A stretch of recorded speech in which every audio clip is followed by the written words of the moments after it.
paano ayusin ang ating carb mga master kapag nagbabasa yung ating carb? So, ibig sabihin mga master, ito yung ating carb. Ayan siya. Ito naman yung luma, ito yung bago, no?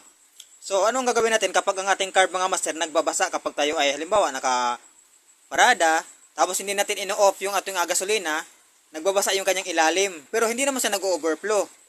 So, ito yung paano yan natin ayusin mga master.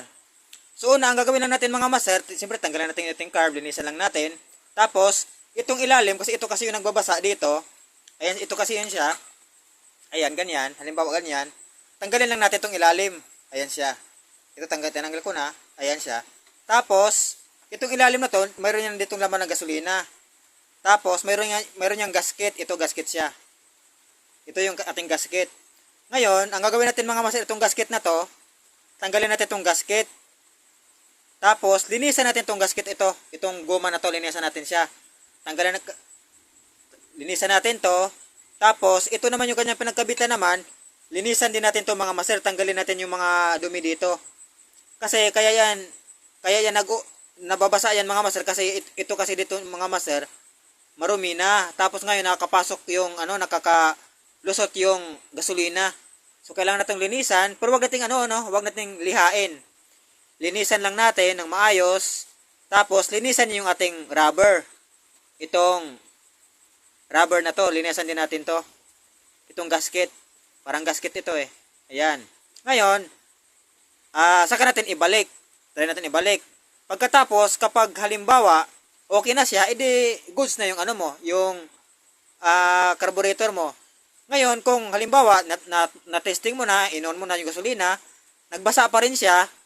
So, ang ibig sabihin niyan mga master ay kailangan mo na magpalit ng gasket. Ito, palitan mo na ito.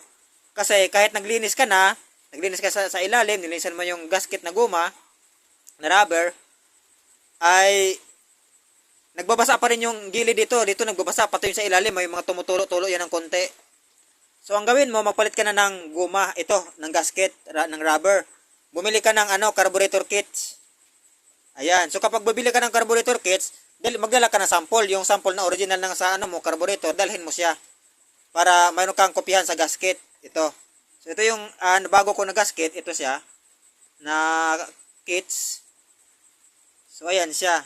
So, dapat, sakto talaga siya, no? Ayan. So, ngayon, ito na yung kakabit nating bago sa ating carburetor para hindi na talaga siya magbasa. So, ito naman yung isa. Halimbawa, ito. Ito kasi pang pang rider carb kasi ito. Ito naman pang TMX, pang Pure, pwede ito sa 125, pwede rin sa 150. Ayan siya. Ganon din dito. Ito, linisan lang natin to. Tapos itong rubber na to mga master, kapag halimbawa nagbabasa nga yung inyong gasolina, nagbabasa yung inyong carburetor, itong gasket na to mga master, tanggalin nyo lang to, tapos linisan yung isa ilalim dito. Tapos pati yung guma, yung gasket, linisan nyo rin.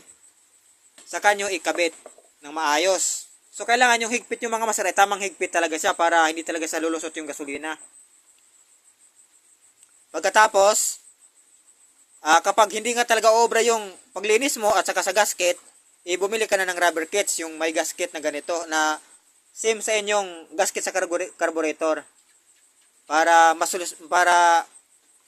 Baka kasi ito yung gasket natin mga master, halimbawa yung luma nating gasket ay flat na siya, hindi na siya nakakalusot na yung gasolina sa ating carburetor. Kasi na-flat na masyado o kaya na-press na-press. So, ayan, kaya nakakalusot yung ating gasolina. So, magpalitan tayo ng carburetor kits, yung goma, yung kanyang gasket. Kasi pag nagbabasa kasi yung ating carburetor sa gasolina ay siyempre mabaho, maamoy. Tapos siyempre nagko-consume pa ng gas. Siyempre imbes na nagtitipid tayo sa gas, mapapalakas lang. Pero yun na nga, hindi naman siya nag-overflow, pero nagbabasa lang siya. So yun yung kadalasang problema sa mga master, no, sa carb natin kapag matagal na.